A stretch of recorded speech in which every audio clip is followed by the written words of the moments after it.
Life happens, and not always the way we expect it to. Every single day we face change, stress, and uncertainty.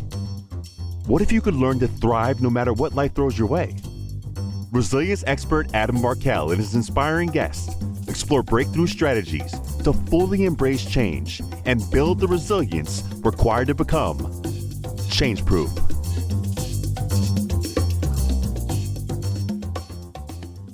You're going to love today's episode of the Change Proof podcast. I have Dr. Amy Mednick, who has a passion for all things brain.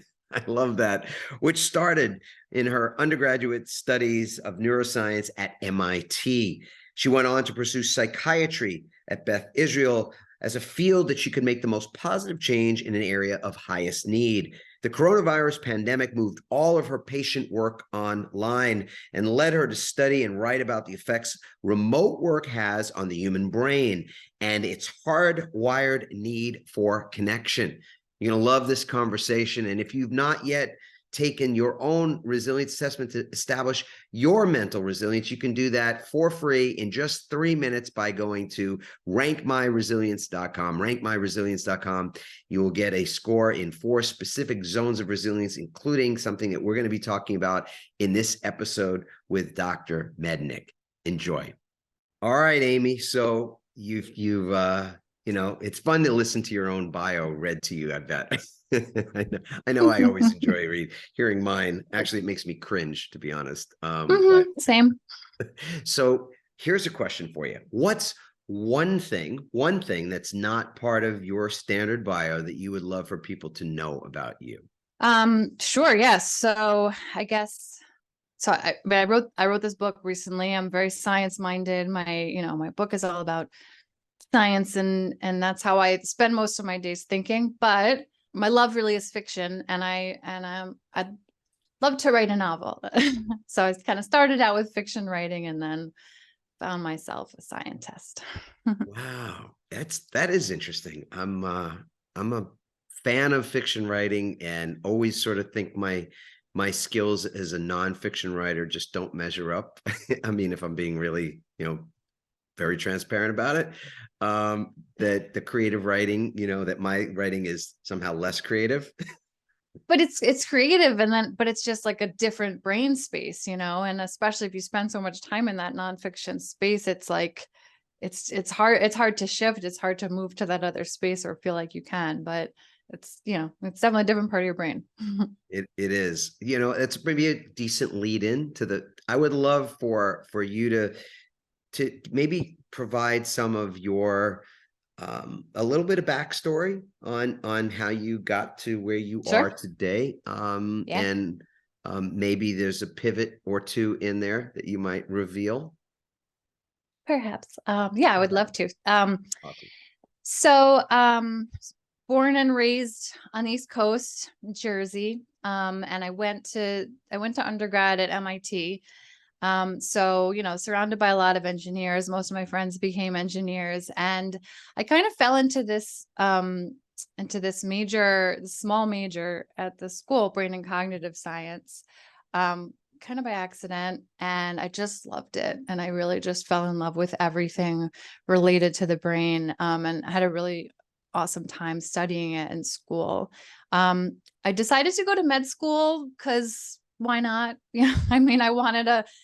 I want to be in a helping profession. I love science. So, it fit. So into med school up in the Bronx. And I didn't know exactly what I was going to do. I figured I love the brain, so I guess I'll be a neurologist. By the way, I just for people out there that are maybe smiling at this, right, in this moment, I did my journey to law school. And then not like you, I couldn't admit that maybe I went into it a bit randomly, I think I'll go to law school. Oh, I think I'll get, why not? Yeah, why not? I spent 18 years. I spent 18 years doing that work before I finally pivoted out of that. So anyway, back to you. So I was at med school, and the nice thing actually about med school, I don't know if they do this in law school, is you really kind of get to try everything out before you commit to anything. I think that's a great thing, not just to kind of figure out what you love, but also so that once you're a doctor, you know about all the other stuff. So I really didn't know, and I just kind of went through the rotations thinking, I guess I'll fall back on neurology if I must. And no thought ever of being a psychiatrist. And I had my psychiatry rotation and whatever, and then halfway through, I just fell completely in love with it and just decided that was what I was going to do. And so that's what I did. I did my psychiatry residency and finally finished school. So that was exciting. And I went into I started my own psychiatry practice, and I did a lot of psychopharmacology, prescribing medications. Really came to love that a lot. It really it's kind of, when it's done right, it's kind of an art. You really start to like you get to know your patients really well. You kind of get to glimpse into their brains. You're making little adjustments. You're seeing what happens when we change this and what happens when we change that. And the more you understand people and how they respond to these things, the more you kind of really get to know the inner workings of their minds and kind of understanding in general. Super rewarding work, because you really, I found myself really kind of helping people to fine tune their own experience of the world, try to make it a little bit better, try to build their resilience, things like that. So I was doing that for a long time. I guess you could call it a pivot. It's still psychiatry, but after a while, I kind of wanted to, I looked for other things because I wanted to have more to offer my patients than just medications. So I started doing a procedure a few years ago. It's called transcranial magnetic stimulation. It's brain stimulation to increase, to treat depression, help rewiring, help stimulate growth, things like that. So I started doing TMS, and it's a very office-based procedure. I got it really up and running about, March 2020. Like it was really taken off. So we all know how that went. Pivoted back out of the office and back home. Luckily, psychiatry is other than the TMS arm, is pretty well suited for the remote world. So I was lucky in that way, and all my work went online like everyone else. And I continued seeing my patients online, running the rest of my life online like everyone else. And then a little ways into the pandemic, I was approached by a colleague who had this idea for this book about doing remote work. It was like pretty early, so we didn't know how to do any of this, but we decided to write a book about it. So it's kind of extremely interesting because we just kind of like wrote it as we went. We took a year, so it was like late 2020, late 2021, really explored these things, explored the problems we were having, our patients, our clients were having, and just putting our finger on like the why. A lot of the book is about the why. Why is it? Why are we struggling? What's missing? What's hard? And then kind of goes later into strategies, but I think the strategies resonate more because there's science behind them. So that was a lot of my pandemic life, and now I'm kind of doing all those things, but back out in the real world also, which is lovely. Yeah, I mean, I think that's the story of a lot of us. Different, but same, or same, Yeah. different. Yeah, really. Yeah, it's I want to, to me, I have a personal interest in talking about the subject matter of your book, which is why we're so happy to have you as a guest on the show. A lot of my work as a keynote speaker, a resilience keynote speaker, is really under a bigger umbrella, and that umbrella is more well-being, beingness, made up word maybe. But the idea that we can take better care of one another, and we spend, as we know, massive amounts of our adult lives at work, and with other people in that same pursuit. So to create better systems for the care of those around us and for ourselves is a really worthwhile pursuit. It's what I do now, and as opposed to what I was doing as a lawyer, different thing. Can't really even, I mean, they're related, but But this is, I think, a time when really getting very granular even about what that looks like, as opposed to just the big broad strokes of it. Yeah, I get it. We should take better care of ourselves. We should take better care of others, all that kind of thing. It makes sense, but yet we still are looking at massive attrition levels. People leave the workplace more frequently and more quickly. And it was blamed on millennials for a really long time. And now what we see is it's not just millennials or Gen Zs. It's like people are not having their needs met where they are, and they have options. And, maybe that's part of where we are in the cycle of the economy that's made that possible too. And, who knows, but yeah, it's still, the change is upon us. And that's what's obvious. So I would like to explore a bit of what this remote work world was like for you as you were writing the book, what insights you gained, what tangible things, are the part of the book where you're helping people to figure stuff out. Because I think we're at the stage right now where we're not in the ninth inning of it. We're not in the first inning. We're somewhere else.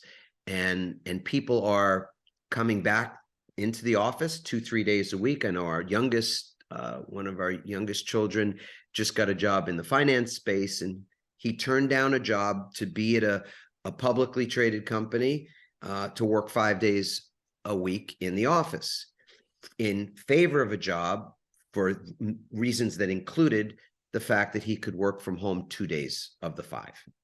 So we're in this situation where it's definitely hybridized, and organizations are still struggling. And part of when we come in to talk to them, it's about the struggles they have with both attracting their talent, new talent, keeping the talent they've got, engaging them and keeping them healthy and happy, to the extent that that's possible even, right? So, and it is to a greater or lesser degree based on the way the culture is set for those kinds of things. So I'm going to pass this baton to you to start anywhere you want in terms of what you learned while you were experiencing this transition and what the book actually talks about.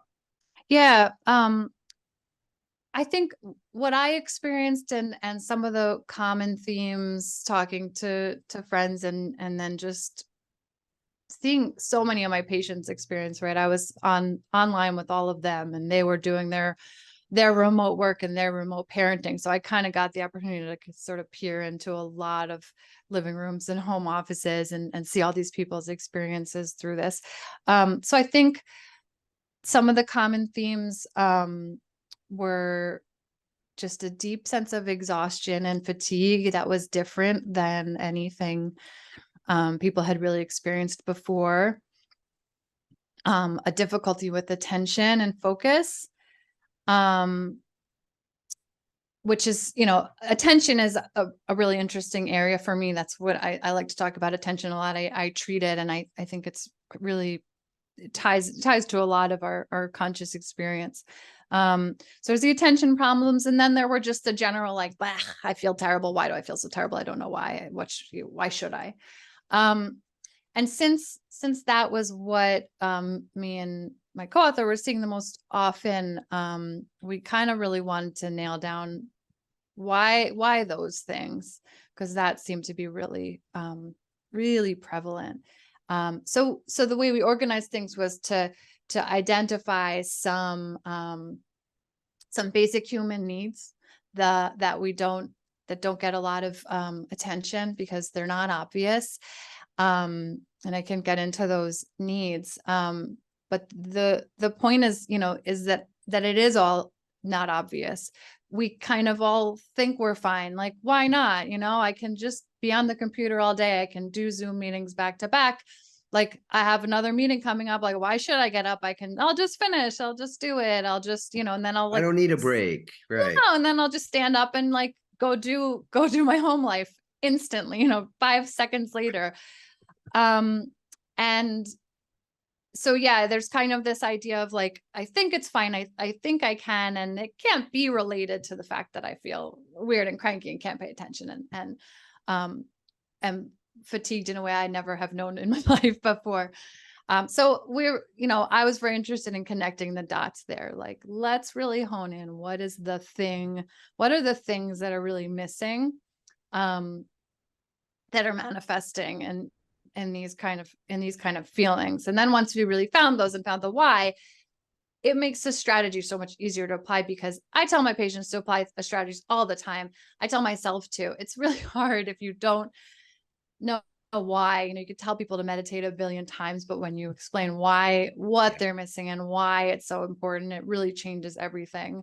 So that was a lot of my focus. So I think that's you've given us a great roadmap for this conversation, because Cool. I'd love to start with the why. And I think that makes a tremendous amount of sense. And then we can talk about strategy, which I think, and I'm curious because I haven't read the book, so I don't know the strategies ahead of time. And I know what we teach and on the strategy side. So it'd be kind of fun to see where they overlap. Yeah. If, and I expect they will. So first, I just want folks to hear the name of the book. Right? Yes, it's called Humanizing the Remote Experience Through Leadership and Coaching. Beautiful. Love it. Yes. And for everybody who already knows, we have show notes where links to the book, links to finding out more about Amy and her work, you'll be able to get all access to that too. So don't sweat it. You don't have to stop, pause, go look at it now. It'll all be there. Make it really super easy for you all. Okay. Great. So we kind of broke things down into a few different levels of needs. And when I say need, I mean basic things that you're hardwired to require, that your body kind of pushes you towards, like hunger. You're hardwired to need food. And when you don't have enough of it, you feel hungry and then you go eat. But if you're a toddler, you might not really know that, like, that's when you're hangry. So this is kind of where we get into some of these that are not always so obvious. So on a more basic level, there's the need for safety. There's a need to feel safe and comfortable in your environment. That's kind of our brain's first priority. Anywhere we enter, anything we do, there's always an instant, sometimes it's unnoticeable, it's instantaneous, but there's always an assessment of, am I safe here? And as human beings, being safe tends to require the presence of other people. That's how we were wired, because as infants, if we didn't have other people around, we would not survive, unlike some other animals. We need other people around to survive. We have distress when they leave us alone. And a lot of that never really goes away. We're wired for that. We're wired to feel most comfortable when other people around, and it doesn't quite go away. So our question was, well, okay, we have this need for safety and comfort around other people. Are we getting that met when we're on these Brady Bunch screens all day? Maybe. We're having conversation. It's great. We're connect with people all day. It's great, but what's missing? Are you do you shut your laptop at the end of the day, and if you're alone in your room or apartment, does your body really know? Does your brain, does your limbic system really know that you were around people all day? If you're going a week like that and you haven't actually been physically with a person, what does that feel like? And if it doesn't feel quite right, what we see is you're not safe. So you're hypervigilant. You're on alert. Your threat system is activated. You're like on the lookout for danger. When that's the case, when you're in that mode, you're not in higher thinking, concentrating, focusing, listening to the meeting, doing a list of complex tasks, because your body's in survival mode. Whether or not you're having a full stress, fight or flight response, or just a little one, still your resources are going there. Because stress and strategy are a bit mutually exclusive. Yeah.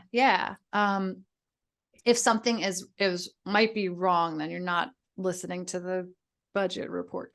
No, your body's producing cortisol, and you're in. And you're like, whoa, you're looking for the next shoe to drop. So if it's a struggle to pay attention, if you kind of find yourself losing focus throughout the day, this could be why. You could be not meeting your need to feel safe and comfortable, and maybe you need to address that.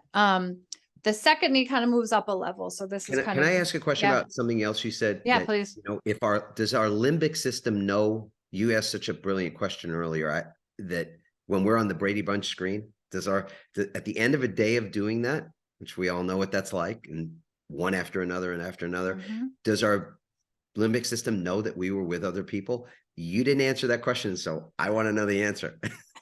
I mean, I don't know for sure the answer. And I think the experience is definitely different for different people. But there are things that happen in your body when you're around people, when you're making direct eye contact with people, which we are not making, you know. No.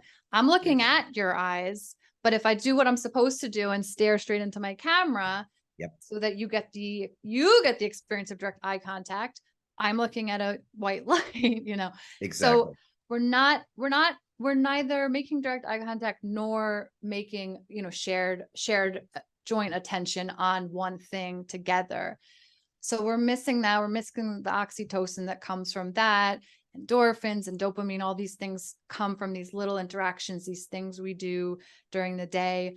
Our brains synchronize, actually. Our brainwaves synchronize when we're really working together in teams. It's been studied in teams. It's been studied a lot in high school students, like,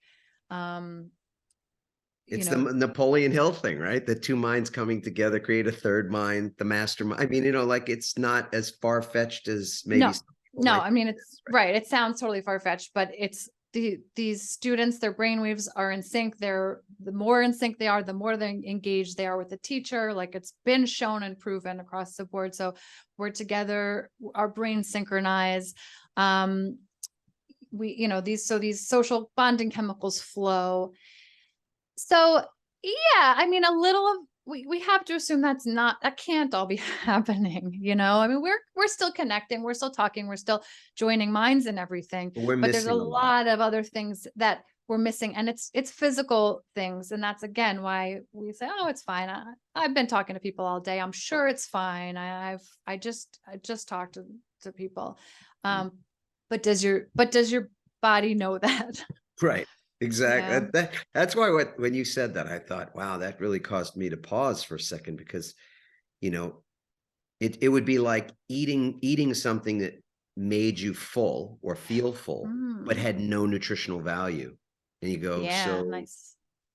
What did I really get out of eating that? Did I eat or Yeah. And it's funny. I remember my first like real day kind of venturing back into the office. It was still a little early in the pandemic, but you know, I went, and I remember I like walked down the street, and I ran into a neighbor, and we like walked to the subway together, and she went to her office, and I was like, wow, that like felt really nice. Like, and I had been talking to people, but like the serendipity, like we ran into each other. It was so exciting. It was so, and then I went down into the subway, and it just got there, just as I got there, and I like slipped in the doors, and both of those dopamine, like those things are like these huge surges, right? This meeting her on the corner, like endorphin, these huge, tiny little wins that I had getting to my office. Nothing that we really think about, or, oh, I don't have to commute, it's great. But like all those little teeny things, they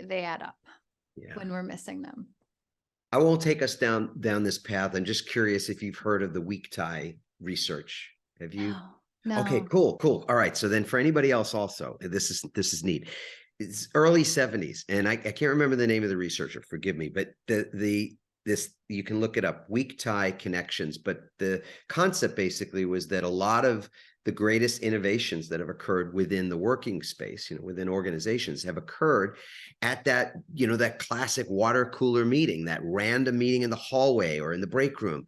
And so it was studied how important that those were to the innovative process, and why, of course, people may hate me for saying this, but why being in the office to some degree is vitally important to the evolution of whatever that organization's purpose is, because we need to be in proximity to other people, and not just people on your own team, which there's a whole, you know, thing about how mentorship works that's so vitally important, right? You know, getting to know people, connecting, but just those random meetings are so essential. And I did some writing during the pandemic about weak ties in connection with what you're saying, that the idea that when we were not, we were locked in place and all the other things were in front of a computer screen more than anything else, we miss those interactions that you just described that are so important to how resilient we feel in the face of existential threats, which are everywhere, right? Our world is a complicated place. It's no different today than it was in 1930 when there was a Great Depression and a Dust Bowl happening at the very same time. Yeah. You go, holy smokes, but we somehow came through that, right? So those weak tie connections, that's the term for maybe a little bit of what you were experiencing, which is just so cool. Yeah, and that I agree that water cooler stuff is so vital. The meetings that you have that are not scheduled, the side comments, the little, it's all these little tiny things that need to happen spontaneously, and then they don't, and you can't schedule all of them. So we are not, it's not new to us, and we're in this sort of maybe awkward adolescent phase of this thing, maybe. What do you think, what's either in the book or even after the book was published, what's your determination about, I'm asking you a kind of a future of work question, right? Yeah. Like, how much are we going to keep of what we were forced to learn to do versus what we were doing before? Yeah. I hear about a lot of people like your son. A lot of my patients were very happy working remotely, getting to be with their kids. And I hear so many workplaces where it's so for show. It's so clearly for optics. It's these people really there was a lot of value to the flexibility and to the being at home, and to bring workers in just because they should be there because you bought new office space. I mean, there's so many issues there. There's so much, lack of like respect and understanding. And that's not the kind of thing that engages workers. So, I mean, people need to be happy and feel understood and not feel overworked to be happy at work. And that's essential. There's all these problems I'm listing, but these are not problems that are solved by a 5-day work week either, and commuting every day and killing yourself over it and all of that. So we we had this opportunity to explore how much of this can we do online? What of it is what's missing when we do it online? And I think it is short-sighted to say, okay, now let's go back, because we found some stuff that really worked, and we gave people more of an opportunity to attend to their self-care and to be where they need to be for their families. And, it's a tough world out there. It's hard to get everything done. It's hard, especially as working parents and everything. So, let's use it. I think it's silly to just go back to what we were doing before when we figured out a lot of ways to make this work. Let's identify the things that don't work when we're just at home, and what weak ties and what things we're missing from the organization, and then try to get those things. What's the combination? What works for people and what's going to keep people well, because otherwise they're not going to do good work. Yeah. If they're not well. That wouldn't be a sustainable recipe. Nobody would think that would somehow create sustainable anything performance. So we had this great experiment. So let's keep the stuff that worked, because there was some great stuff here. So on the strategy side, I'd love to know in the book a little bit. Don't give us all of it, because we want people to go get the book, of course, but just maybe a taste of some of what strategy. Sure. Yeah. Well, the ones that I'm most interested in are the ones about energy. So I'll backtrack a little to talk about where the fatigue problems come from. I talked about the attention problem. The fatigue, the Zoom fatigue, our kind of explanation we give for that is there's this other need, which is to be understood and to understand people and to kind of make sense of the world. And our brains have had to evolve a lot to be able to make sense of this incredibly complex world and language and people and relationships. And there's so much to analyze in every waking moment that if you had to like do it all fresh, you would last like 10 minutes and then you'd have to go back to sleep because all of your brain energy would be spent. As a result, we have all these wonderful shortcuts the brain has evolved to kind of make assumptions, to like take bigger pictures, to make things more energy efficient, because you can't decipher everything that you're perceiving in every single moment. That goes for like perception, that goes for relating with people. And so like, for example, a big shortcut is prediction. The brain loves predictions. The brain is like a huge prediction generator. If it already saw something, it's really going to want to predict the same thing's going to happen the next time. And that's often really helpful, and that does save a lot of energy. So we have all these great shortcuts, and they were not built for Zoom. I mean, they were all designed for a 3-dimensional world, and then you translate them to a 2-dimensional world, and they really fall flat. Couple problems, all the things, all of the cues and the signals and the body language and all the things that we use to predict what people mean and to understand people, either they're missing or they're distorted. Missing is a problem. It makes things harder. I can't see your whole body. I can't really feel your body language. We talked about the whole eye contact problem. So I'm going to do a lot of extra work because I'm missing stuff. I don't have enough information, so I'm going to fill in the blanks. Distorted is even worse because I'm getting the cues, but I'm wrong. Yeah. And I'm like, I'm making a whole false assumption. Like, for example, you make a joke and you get an awkward pause, right? And it's because your boss's internet was delayed. It's just a little pause, and and then you see a little glitch, and then you're like, oh, okay. But in that 2 seconds where you're paused, oh my God, what did I say? Go back, read over. Did I, think back over what I said? How am I going to fix this? What am I going to do? And he's back and everything's fine. So you think, okay, that was fine. That was just a little glitch. I'm fine. But oh my God, the work that you just did, the work that your brain just did. And there's you don't even realize necessarily that your brain did. No. And that's happening like all day long. And we don't realize that. Again, we're fine. We're doing our thing back to back to back. I believe that's where Zoom fatigue comes from. It's so much more work than we're used to doing. Than meets the eye, and that we usually go through in a regular day. But we're doing it anyway. And so a lot of the strategies, we're great at adapting, right? I mean, there's somebody out there going, but that's the great thing about the species, right? We are only here because we've become the greatest adapters.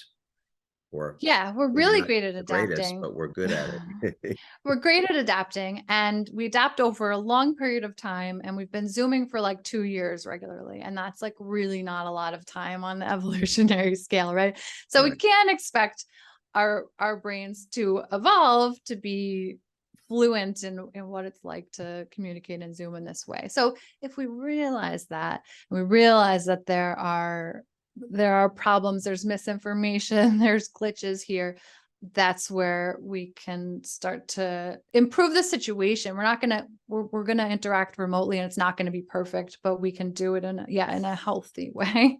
Yeah. And to be maybe the awareness is just the awareness and understanding is so fundamental to any kind of a change that could take place. Because if I don't know, I mean, I'm listening to you say this, I'm going, how often have I just sort of taken it for granted that an hour is an hour? And if I was an hour doing something outside, an hour in front of the, in the office on Zoom or whatever, but my brain's not necessarily saying to me, hey, by the way, so the hour that just passed, I worked 20% harder during that hour than during a similar hour in a different environment. Like our brains don't send us that level of, No, recon no, or they whatever. don't.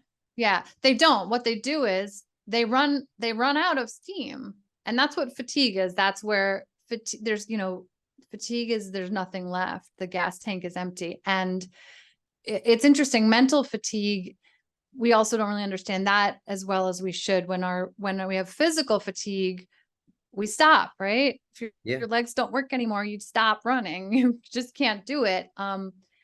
And we don't really treat mental fatigue when, like you said, you did 20% more. So you're going to run out earlier than you would have, but we just have our coffee and we just push and push and push. And, there's this really interesting study actually that, out of the UK, like 10 years ago, where they had, two groups of people, and one group, just did something very passive for an hour and a half. And the other group did something really emotionally challenging, cognitively draining, like really use their brains really hard for an hour and a half. And then they put both groups on stationary bikes and they said, ride until you can't ride anymore. And the cognitively challenged group rode shorter, significantly shorter. They got to exhaustion faster because it's all drawing from the same gas tank. We just don't acknowledge it. And we just push, just keep going. Especially I'll rest later. Part of what we see in certain cultures and certain upbringings, programming from family and others, and certainly what we see in the cultures of workplaces is a sort of a grind mentality. Mm-hmm. I do a lot of speaking all over the US and all over the globe, even. And but of course, in the last few years, mostly and domestically, it's like certain places in this country, to grind is probably one of the highest compliments you can pay to someone. You're great at that. You can grind away. I mean, you're like, so gritty, so tenacious. And again, I sort of apologize, not that Angela Duckworth needs me to apologize.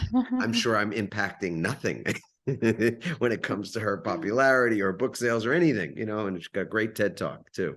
But I just feel like the grit thing is not our philosophy. And when we come in and try to turn a little bit of that paradigm on its side, meaning resilience is not about endurance. Resilience is about recovery. It's about the way we ritualize our recovery, how we refill the tank. And can you refill the tank throughout the day so that you don't deplete to the degree that you have been? Exactly. And therefore you actually do get more longevity and capacity, all that good stuff. Yeah. And that's not about and no. And that's really one of the main strategies that we talk about is exactly what you're saying is, stopping. And like you said, it's so un-American. It's so hard to do, but so there's this great research which came from, they were researchers are studying athlete performance, Jim Lauren, Tony Schwartz. And so what they found in athletes, and it carried over to all of us, is that you basically need 15 to 20 minutes of rest for every 90 minutes of work. And as they were studying athletes, they were looking at who's the best. And they really found, they were like looking at tennis players, and the biggest difference they found was not how they were playing, but what they were doing in between playing and how they were taking breaks. And so it's so essential to recognize when you have basically been working it's easy. There's a number, 90 to 120 minutes. If you've been working that hard, you need to stop. And it's so hard. I know, to not just finish, and then I'll take a break. But the truth is, if you work 8 hours straight versus, 90-minute increments with breaks, you're going to do better work.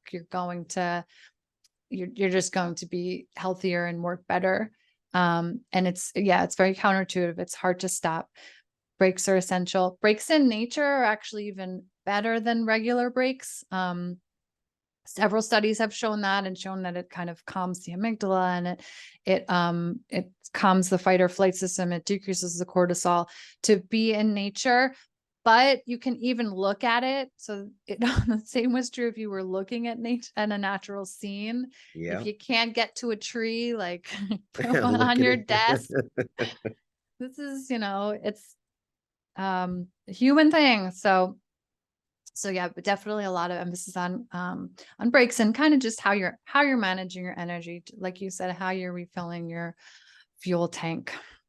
Yeah, it's so interesting too, because those refills that we call it a toggle. It's a bit of like intermittent, intermittent training, which I learned when I was a college swimmer, interval training.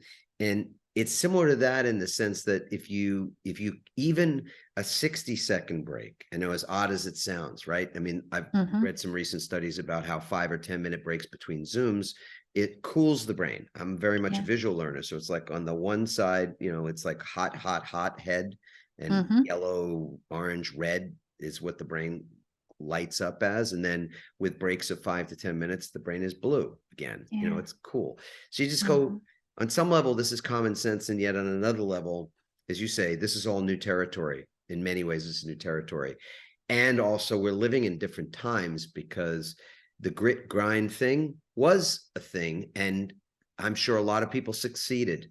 I was a workaholic attorney for 18 years. I know what it's like to work an 80, 90-hour week and get a lot of shit done. I mean, that's like a lot of people get, that there's an ROI that you get out of being that kind of person.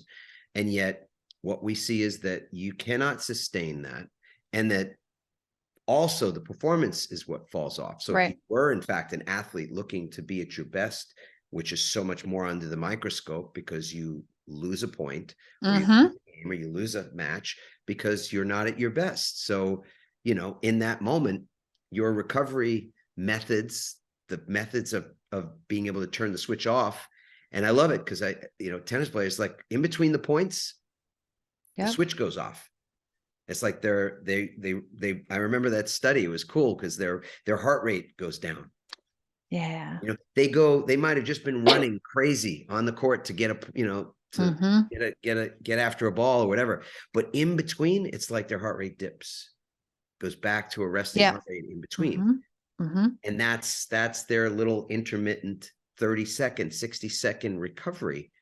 So what do? We're not athletes like that, but you can sit and you can sit at your desk and rub your ears, close your eyes. You can breathe deeply for a few moments, right? You can stretch, you could take a walk.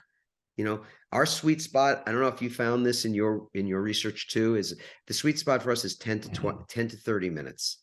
60 seconds is great for a state change. It's momentary. It really helps.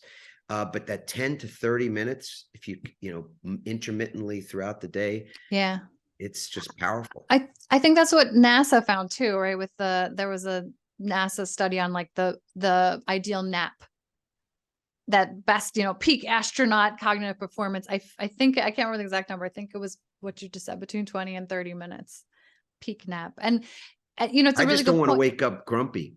Right. Naps are tricky. Like 10 to 30 minutes is good because you're not grumpy, right? You don't get exactly. You didn't really go far enough that you're grumpy. Right. It's a great point about athletes, where like you see, if you're not doing it right, you see it in the points, you see it in the performance. If it's a lawyer, it's just his ulcer like 25 years later, it's the cortisol. This is hypertension. It's nobody's it's seeing the it on kid, the scoreboard. It's the kid at home that gets the brunt of it, or the dog, like it's like these are the things that that turns into poor behavior. Yeah. And in the world that we're living in, I mean, I don't try to get on too high a horse with this stuff. I just think, when we're living in a world that's always being called divisive, or a country, because a lot of this is in the US, but it's elsewhere too. It is definitely elsewhere, where people feel more divided and angry at each other. I mean, it's like, so is it that we're somehow different, and this is a question, not a statement. I would love to get your thoughts on this. Is it that we're different somehow, that the pandemic or any of these things have somehow altered us, or are we just depleted? Like, are we just flat out exhausted? And that's why we have such little patience for other people. Amy. Yeah. I mean, we're definitely we're certainly depleted. We're definitely depleted. Are we different? I mean, these things kind of go together, because I think what's different these days is we do more and more and more and more, like where there's just more expected from us. There's more to do, where we have all these modern conveniences, and yet somehow it means that, like, I don't know, it's certainly not delivering all this free time that we were supposed to get from all these modern technologies. There just feels, like there's more to do for most people than is possible to do in a day. And there's so many demands, and we're depleted. So there's more being asked of us and more being taken from us energy wise. And so, yeah, we have less to give, and then we get depleted, and then we have even less. And so then we bicker, fight with each other, and get cranky and mean. I mean, in putting it in those terms, I don't know if you feel the same way. It doesn't make it go away, but understanding it is helpful to me.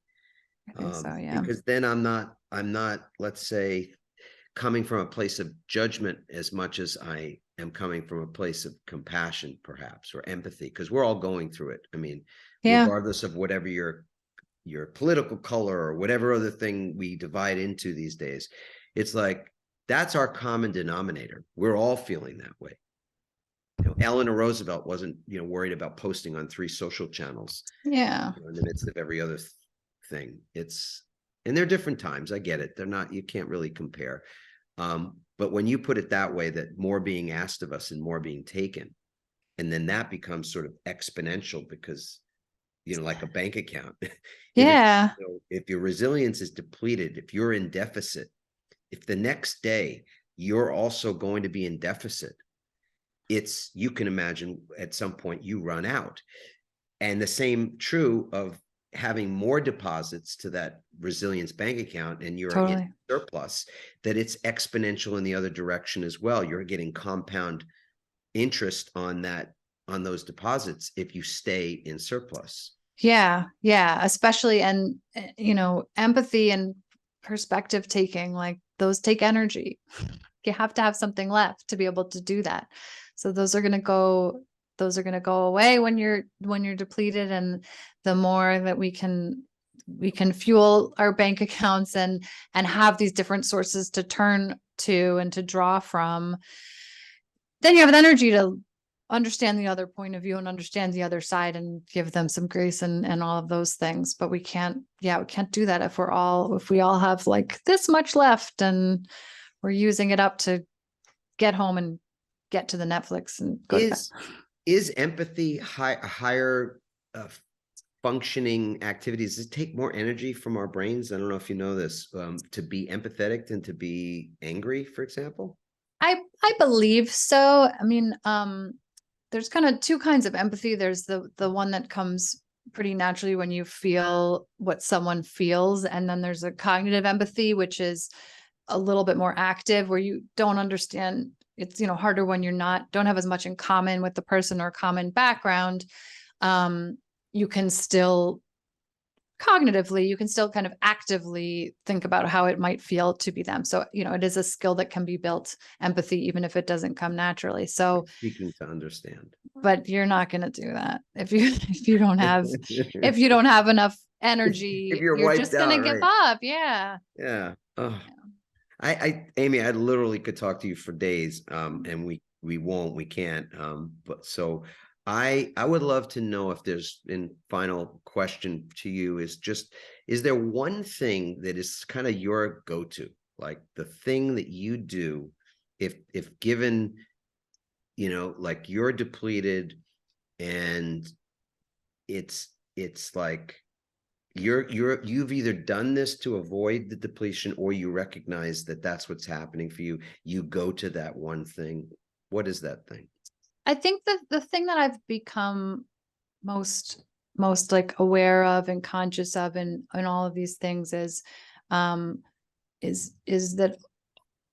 all of this stuff takes a big cognitive load. It's kind of what we're talking about here with not having anything left. we have this cognitive load we're carrying all day. We add to it, we ask more of it. The Zoom fatigue takes more, the Zoom meetings, it all takes more from it. So I think that's definitely something I've become extremely conscious of, living through the pandemic, and just juggling more and more and more than I could ever imagine. You know, I'm like getting to capacity. I never did before, but I'm like, I can't, I don't know. I can't go farther. So there are a lot of strategies in the book about decreasing cognitive load. And I think those are probably some of the ones I took to heart the most. And they're simple. It's surprising, but we try to make our brain do everything all on its own. And it's like as simple as using a piece of paper, like writing, just putting things down on paper is powerful and strong, even if you can't check them off the list. Not holding them in your brain, not holding them in your working memory, not like, you know, having all the plates in the air. It's really strong. It's a strong, obvious technique. And I started doing it, you know, I'm doing everything at once, and we have a tendency to just do it. You know, just answer the text real quick, because then it'll be done. And then you could do the other thing and like just do all of the things. And I stopped doing that. And when a thing pops into my head, I write it down. I'll put it on a Post-it note, and it's out. It's out then. It's out of the head. It's on a Post-it note. It's organizable. Your brain doesn't have to ruminate on it anymore. Your brain is actually lets things go better. You can actually decrease rumination by writing things down. And sleep better. Actually, another good study where people who wrote a very specific to-do list for the next day slept way better, because again, like you can unload it from your brain. It seems silly, but your brain handles things differently when they are in physical space in front of you, instead of just only held internally and, you know, doing all that work. Wow. You know what? I'm just so happy to hear you say those. That's super helpful. It's so tangible. It's so relatively easy. I'm holding up my, you know, my notebook, right? So it's good to just know that I'm doing it for a reason. I may not. That's funny about writing notes and having so many of these things. I may never go back. I mean, I have this habit of taking a yellow, you know, like yellow highlighter, and then I'll highlight the things I do want to be able to go back to, right? The most important stuff, right? But the chances of me going back are probably 80% no in the ordinary course. But yet the writing itself is so, like you said, I feel like the fact that you unloaded all of that information, it probably means that you kept taking in more, because you know, it was unloaded. It's safe. It's safe over here. I can take in some more. There's room for more. Yeah. It's very powerful. Love it. Again, Amy, say the name of the book and it'll be in the show notes. I'm sure lots and lots of people are going to go out and buy it right now. I know I am. It's called Humanizing the Remote Experience Through Leadership and Coaching: Strategies for Better Virtual Connections. Beautiful. Excellent. And you know what? I'm going to read it, and then I want to invite you to come back for a part 2, so that I'd love to. Actually, that'd be fun. A hot bench. Awesome. Awesome. I like that. Yeah, way cool. Folks, if this episode really resonated with you, we'd love to know. We'd love to hear it in the comments. So adamarkel.com/podcast. You can do it right there. Of course, if you're inclined to leave a review on whatever platform that you consume this podcast, that would be so lovely. The 5-star reviews are just epic. And when we do read a review, oftentimes what we'll do is read that review in another episode, like to just sort of edify you for doing that. And it's just wonderful to us. It feels good, feels great, actually. And lastly, if there's somebody that you know that would really benefit from any part of this discussion or all of this discussion, feel free to share this episode with whoever that might be. I think that's the one great thing about it, is that we've got resources. It's so easy for us to really be able to access them now, and there's a lot. So when you find one that really is good and works, it's cool to share it with the people that you care about. And with that, Amy, again, just thank you so much for your time today. Thank you. Well, as usual, I did promise that this would be a great episode, and I just want to summarize a couple of my own personal takeaways here. it was really profound to talk with Dr. Mednick today about how it is that we have gotten as exhausted as so many of us have felt. We really dove into the why and how it is that our brains are hardwired for certain needs. Some of these needs we are aware of, and some of these needs we are unconscious of. And it's really quite astounding that we could actually be in need of things and yet at the same time be completely oblivious to those things. And then again, it's no wonder that we feel the way we do, that we have heightened levels of anxiety and tension and dis-ease in many areas of our lives, because in fact, we are not meeting some basic needs that we're simply unaware of. So I thought the conversation where it tracked to those things was really very powerful. We talked about some pretty tangible studies, including that UK study that looked at two different groups. One where they were chewing on some pretty difficult mental tasks cognitively, utilizing their brains in a particular way to solve some problems, and another group that was at rest. And then both groups being asked to simply get on treadmills, get on stationary bikes, and exert themselves physically. And what that study showed was that the groups that had been chewing on things mentally versus those that had not fatigued much quicker. And I think that's relevant because so many of us don't recognize the impact of mental fatigue on our physical feelings as well, on how we feel, on our energy levels, on our ability to be patient with other people, our ability to just do simple tasks, and how we feel at the end of a day, whether we feel kind of like that sponge or that washcloth that's wrung out, or do we feel more energized and ready for the next transition, like back from the work life into the home life, into the intimacy with our loved ones, and other things that we might even have interest in, but often we're just too exhausted and have no energy for. That's quite telling. Talking about not only the why, but also the strategy.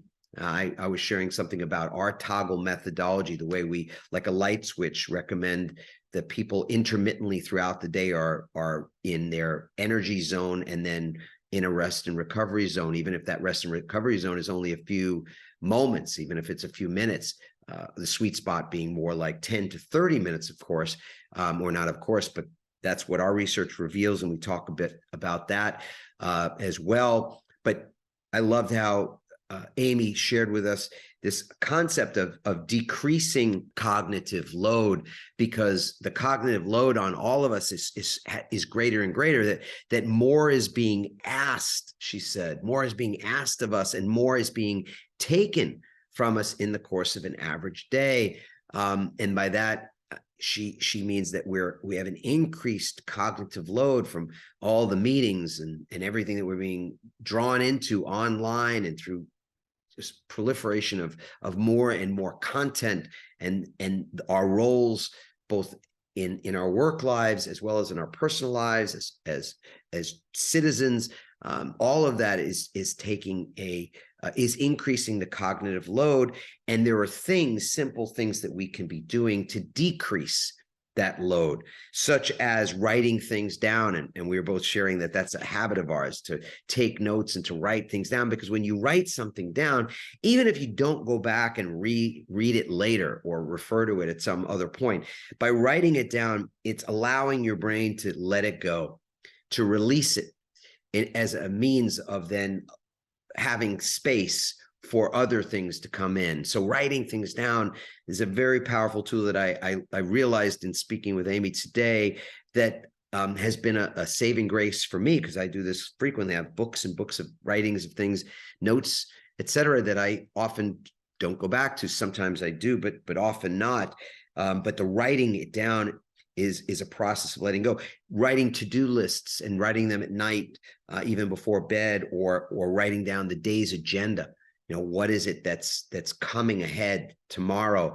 Because then your brain can let it go, and you would actually sleep more soundly and have more effective rest at night when your brain is not otherwise chewing on all the things that it is holding on to.